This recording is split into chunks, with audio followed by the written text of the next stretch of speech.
The 10th graders in my high school English class have been struggling with how characters enhance themes. I created something for them today to help them actually visualize how characters grow, change, develop over the course of a text, and how those pieces are what lead us to the good, juicy thematic statements. Lessons we can apply to our own lives. I call this activity the character arc timeline. Right now we're reading a lengthier text, We Are Not From Here by Jenny Torres Sanchez, one of my absolute favorite texts. However, it's really easy for my students to get sort of lost in the sauce because there's so much characterization and imagery happening at one time. It's hard for them to sift through all of the characterization in order to build real concrete themes. So here's what it looks like in practice.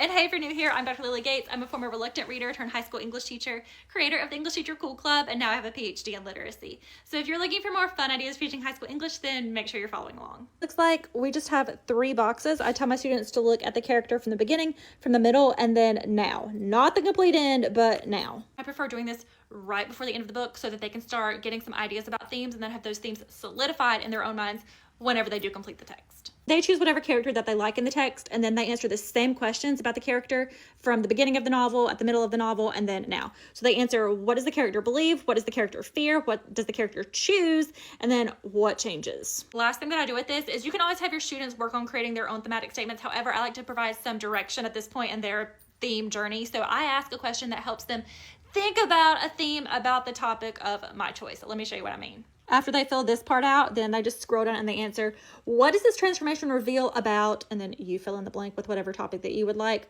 My topic was migrant youth. Whatever response they put right here becomes their theme. I'm trying this tomorrow, so I'll let you know how it goes.